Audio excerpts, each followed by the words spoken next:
there, Marco and Cooper here at the National Rural Health Conference in Blenheim. Today I have Alexandra Kayat talking to us about physicians associates.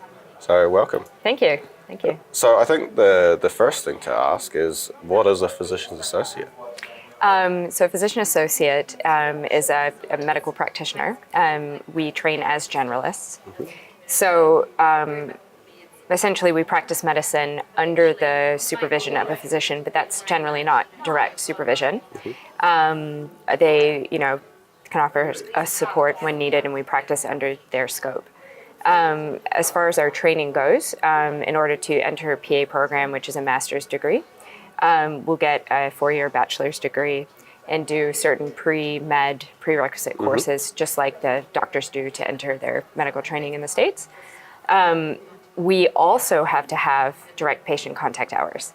So that means is people get experience, some sort of direct patient contact in things such as paramedics, emergency medicine techs, nurses, pharmacist tech, radiology, things like that. Radiology tech, sorry. The average that you're supposed to have is 2,000 hours prior to going in. That's 1 year. Most people have at least 3,000 hours, and it's getting more competitive now. Yeah. So once you enter, it's a 3 academic year degree, which is just full-time, no breaks. So 27 months is the average, just straight through. I can talk about my program. So mine was 24 months. So I was in the medical school alongside the medical students, but our first 12 months is their essentially first and second year kind of put together full. So we're not doing the classroom education alongside the medical students in the same classroom, but we have the same lecturers. Yeah. And then our second year is rotations with the 3rd and 4th year medical students. And then when we graduate, we've got a master's degree and generalist in medicine. We can go into any field of medicine, medical or surgical. Yeah. And once you're hired, essentially it's building that relationship with your supervising physician. Sure. And learning your strong points where you feel comfortable, and them learning you. Yeah. Yeah. And so all the training at the moment is still in the States? As far as people practicing in New Zealand? Yeah. Well, yes. So the only PAs that are practicing and that have practiced in New Zealand are trained in the States. Yeah. But there are PA programs taking off all over the world. Okay. Yeah. So it's an emerging area of healthcare. Oh, absolutely. Yep.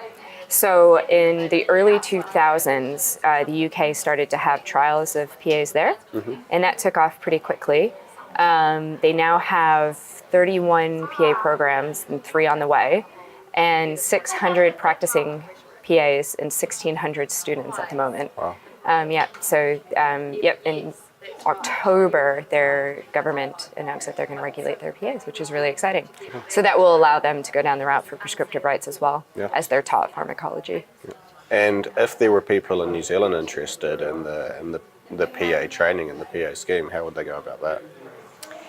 Well, at the moment, unfortunately, we can't offer them anything in the country. Yeah. If they're really keen, they can go abroad. We would recommend going to the States because PAs have been around since the 1960s, and PAs were created by doctors for doctors, essentially, to address the primary care shortage at that time. So we've really had some time to fine-tune it. There's strict accreditation processes for the schools in the States, and then you have to take a board exam at the end, and then you'll get a certification number, and we can check that certification number and make sure that people are up to date with their certification. But we would love to be able to have this a homegrown thing. Yeah. Yeah, definitely. Fantastic. Well, thank you very much for having a chat with us. Yeah. And hopefully we see a bright future for PAs in New Zealand. Yeah, thank you. Thank you for having me.